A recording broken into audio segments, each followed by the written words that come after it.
I'll never forget the sound of champagne hitting my face. Not the taste, not the cold, the sound. That sharp splash mixed with Eleanor Ashford's laughter as she called me trash in front of 200 people. My hands were shaking so badly I could barely hold the pen, but I signed those divorce papers anyway. Lucas stood there with his arm around Diane, both of them smiling like they'd just won the lottery. And me? I was the joke, the punchline. The orphan girl who actually thought she could be part of their world. But here's what none of them knew. Not Lucas, not his cruel mother, not his arrogant father or his spoiled sister. 3 hours before that Christmas party, I'd gotten a phone call that changed everything. A call that would turn their empire into ashes and make them beg for mercy they'd never shown me. If you believe karma is real and love watching bullies get exactly what they deserve, you need to hear this story. Hit that subscribe button and turn on notifications because what happened next, trust me, you won't see it coming. Drop a comment if you've ever been underestimated, because Magnolia's revenge. It was biblical. Now let me take you back to that night. The night my nightmare became their worst fear. The Ashford mansion looked like something out of a fairy tale that night. Snow was falling in thick, perfect flakes, covering the manicured gardens in white. The Christmas tree in the main hall had to be at least 20 feet tall, covered in gold ornaments and white lights. Guests arrived in fur coats and expensive wool suits, their breath visible in the cold December air as valets took their keys. I stood at the service entrance in my cheap cream-colored sweater and old brown coat, the only winter clothes I owned, watching all of it like I was looking through a window at someone else's life. I'd been married to Lucas Ashford for 4 years. 4 years of working 3 jobs while he built his business. 4 years of his mother Eleanor treating me like a servant. 4 years of his father Gregory looking at me like I was dirt on his expensive shoes. 4 years of his sister Vanessa posting photos on social media with captions about how some people don't know their place. I was an orphan. I grew up in a state facility with 17 other kids, sleeping on a cot that smelled like bleach and mothballs. I never knew my parents. Never had a birthday party. Never owned anything that wasn't donated or secondhand. When Lucas noticed me at the coffee shop where I worked, I thought it was a miracle. He was handsome, charming, from a wealthy family. He said he loved me. He said none of that other stuff mattered. I was so stupid. Eleanor answered the door herself that night, wearing a burgundy velvet dress that probably cost more than I made in 6 months. Her diamond necklace caught the light from the chandelier, and she looked at me the way you'd look at a stain on your carpet. "You're late," she said. "The guests need drinks. Get inside and make yourself useful." Not hello, not Merry Christmas, just orders. I swallowed my pride, I'd gotten good at that, and walked into the house that had never felt like home. The party was already in full swing. Men in charcoal and gray suits talked about stock portfolios and golf courses. Women in silk dresses and fur shawls laughed about their winter vacations in Aspen and Paris. And there was me, weaving through them with a tray of champagne glasses, invisible except when someone needed a refill. I saw Lucas across the room, and my heart did this pathetic little jump it always did. He was wearing a dark suit that fit him perfectly, his hair styled just right. But he wasn't alone. There was a woman next to him, beautiful, tall, wearing a champagne-colored gown that hugged her like water. Her hand was on his arm. Her name was Diane.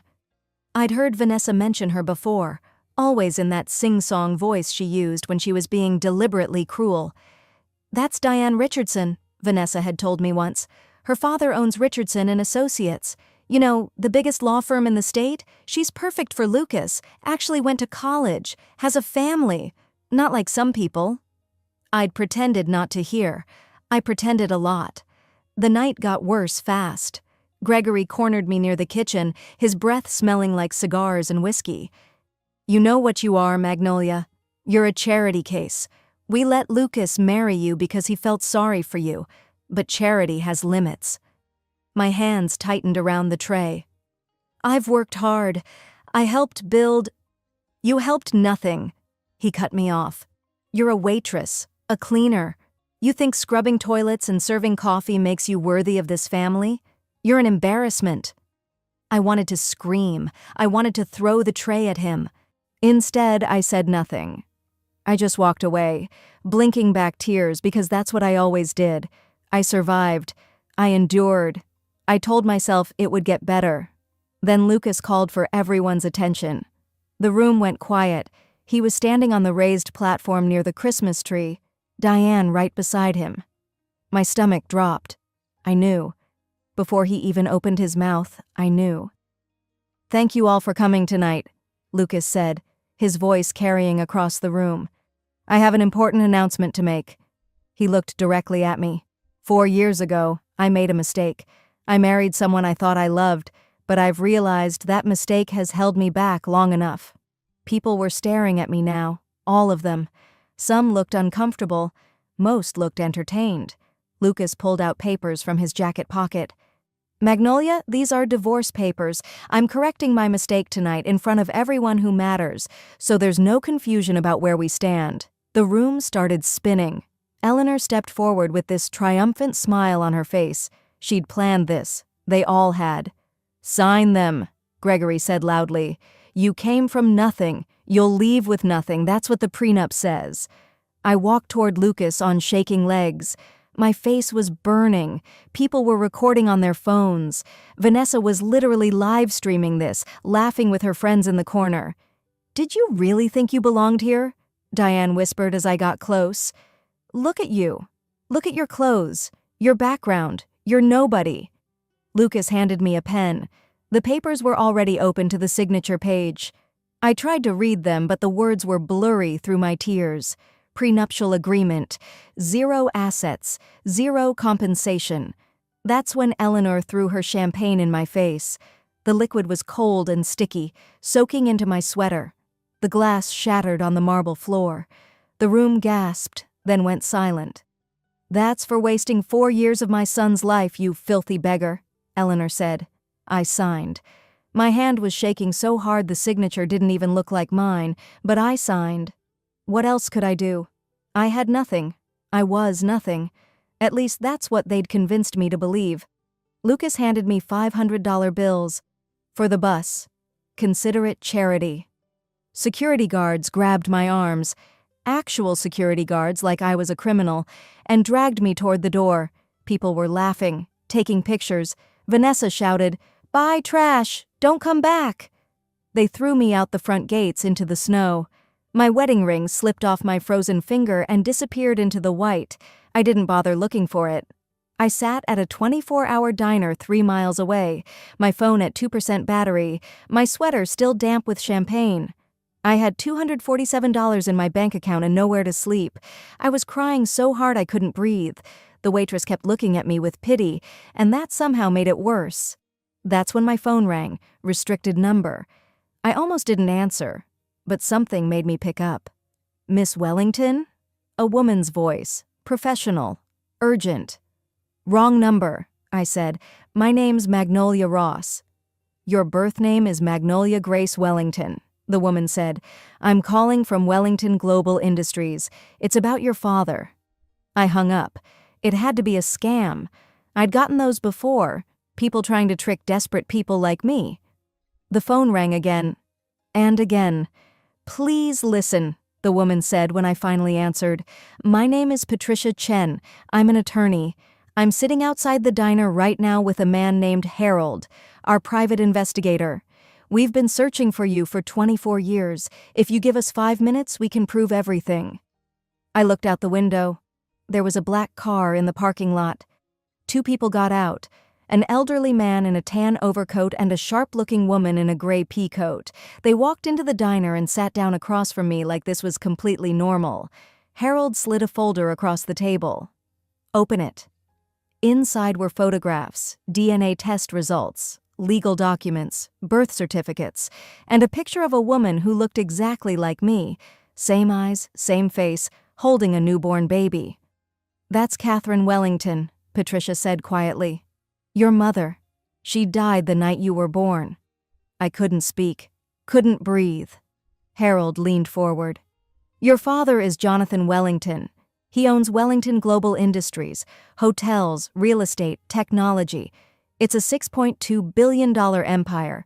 You were stolen from the hospital the night your mother died by a nurse named Ruth Coleman. She raised you in poverty, never told you the truth. When she died, she left a confession letter. It took us 8 years to track you down." "This is insane," I whispered. "Your father is dying," Patricia said. "Pancreatic cancer. He has maybe 6 months left. His dying wish is to meet his daughter, to give you everything that should have been yours from the beginning." I started laughing, not because it was funny, but because it was too much, too impossible. A few hours ago, I was being thrown out of a mansion like garbage, and now these people were telling me I was a billionaire's daughter? "Prove it," I said. Patricia pulled out her phone and called someone. An hour later, I was in a private car, driving to an estate that made the Ashford mansion look like a garden shed. And there, in a wheelchair with an oxygen tank, was a man who had my eyes. Jonathan Wellington looked at me, and tears started rolling down his face. "Magnolia," he whispered. "My God, you look just like her." I broke down completely. This stranger, my father, held my hands and cried with me.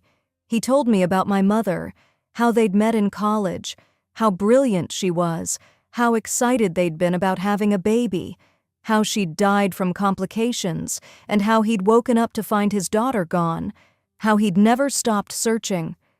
"I failed to protect you once," he said. "I won't fail again." But then Patricia dropped another bomb. Jonathan's younger brother, Raymond, had been running the company. He thought Jonathan had no heir. Raymond was cruel, corrupt, and had been stealing from the company for years.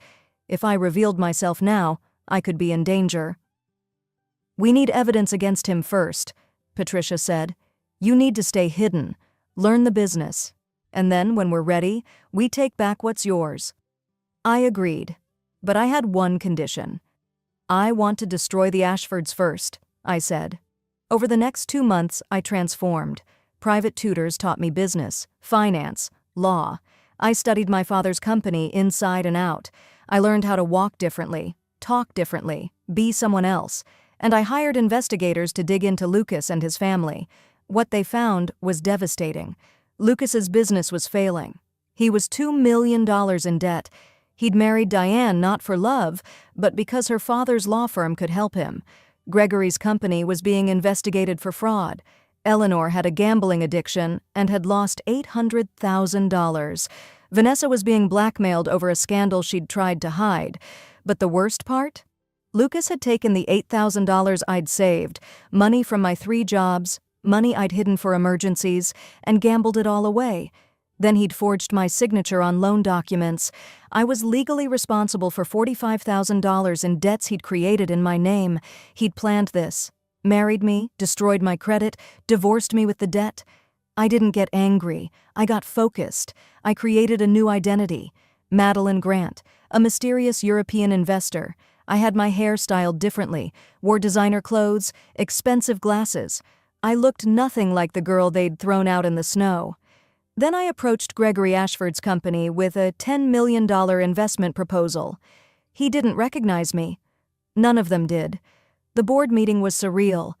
I sat across from Gregory, Eleanor, Lucas, and, here's the twist, Raymond Wellington, my uncle. Turned out he and Gregory were partners in a shady real estate scheme. "Miss Grant," Gregory said, practically drooling, "your offer is very generous." "I believe in investing in the right people," I said, looking directly at Lucas. He kept staring at me like something was familiar, but he couldn't place it. Eleanor insisted on a celebration dinner at the mansion, the same mansion where they'd humiliated me. I wore an elegant taupe cashmere dress and walked through those doors like I owned them. Lucas was there with Diane, who was now his wife. She was pregnant. But my investigators had already told me the truth. The baby wasn't Lucas's. She'd been pregnant before they even got married. The real father was her ex-boyfriend Eric, and she'd trapped Lucas for his money. During dinner, I asked about Lucas's previous marriage. "Oh, that!" Eleanor laughed. "He was married to some orphan trash. We got rid of her." Lucas actually smiled. "Biggest mistake of my life, marrying her, not divorcing her. I recorded every word. Raymond pulled me aside later. "Something about you feels off," he said. His eyes were cold. "My brother keeps sending spies to investigate me. If you're one of them, you should know. I've destroyed people for less." "I'm just an investor," I said calmly. But I knew my time was running out. Then Patricia called. Jonathan had collapsed. He was in the hospital, dying faster than expected. I rushed there, and he grabbed my hand with what little strength he had left. "Finish this," he whispered. "Take what's yours. Destroy them all." I made my decision right there. No more waiting. I called an emergency shareholders meeting at Wellington Global Industries. I invited everyone, the Ashfords, Raymond, the media, investors, board members. I told them Madeline Grant was announcing a major merger. The conference room was packed. Raymond sat in the front row, confident. The Ashfords were excited, thinking they were about to get rich. I walked in wearing a burgundy wool dress. I looked different again, more polished, more powerful. I stood at the podium and looked at every face in that room. "My name is not Madeline Grant," I said. I removed my glasses. Lucas's face went white. "My name is Magnolia Grace Wellington. I am the daughter of Jonathan Wellington and the sole heir to Wellington Global Industries." The room exploded. People were shouting. Cameras were flashing. I didn't stop. "I have evidence that Raymond Wellington embezzled $50 million from this company. Federal agents are outside ready to arrest him." I nodded, and agents walked in. Raymond tried to run. They tackled him to the ground. "I have evidence that Gregory Ashford engaged in fraud and illegal real estate schemes with Raymond Wellington." More agents. Gregory was handcuffed. Eleanor started screaming. Vanessa was crying. I turned to Lucas. "You threw $500 at me and called it charity. You said I came from nothing." I held up documents. "I now own the building your family's company operates in. You rent from me. Effective immediately. Your lease is terminated. You have 30 days to vacate." Lucas looked like he was going to be sick. "You stole my $8,000. You forged my signature and saddled me with $45,000 in debt." I smiled. "I've transferred those debts back to your name, legally. You now owe every penny." Then I faced Eleanor. "You threw champagne in my face and called me trash." Security stepped between us as she tried to lunge at me. "Wellington Industries is pulling every investment from Ashford Corporation. Your company will collapse within weeks." Eleanor fell to her knees, sobbing. Finally, I turned to Diane. "You're pregnant with another man's child. Lucas doesn't know, does he?" I projected text messages on the screen behind me, Diane and Eric planning the whole scheme. Lucas stood there, completely broken. I walked out of that room with my head high. Behind me, I could hear them screaming, crying, destroying each other. My father died 3 days later. I was holding his hand. His last words were, "Your mother would be so proud." 6 months later, I stood in the office that was now mine. Wellington Global Industries was thriving. I'd cleaned house, made it ethical and transparent. I'd opened scholarships for orphans, built affordable housing, used my fortune to actually help people. The Ashfords? Gregory was in prison. Eleanor was bankrupt, living in a 1-bedroom apartment. Lucas was working at a gas station, drowning in debt. Vanessa had disappeared, too ashamed to show her face. Diane's baby was born, and Eric had abandoned her too. Raymond was sentenced to 15 years in federal prison. I visited my parents' graves that winter. Snow was falling, just like it had been that night at the Christmas party. I placed flowers on both headstones. "I was never the trash they said I was," I whispered. "I was always your daughter." I walked away from that cemetery knowing the truth. They didn't break me. They freed me. Every insult, every humiliation, every moment of cruelty, it all led me here, to the life I was supposed to have, to the power I was meant to hold. I am Magnolia Grace Wellington, and this is just the beginning. And that's how I went from signing divorce papers in tears to owning everything they thought they'd taken from me. If this story gave you chills, hit that like button right now. Subscribe and turn on all notifications because I have more powerful revenge stories coming your way that will restore your faith in karma. Comment below, did I go too far or was this perfect justice? I read every single comment and I want to know what you think. Share this with someone who needs to remember that underestimating people can be the biggest mistake of your life. Thanks for watching, and remember, your darkest hour might be right before your greatest victory. See you in the next one.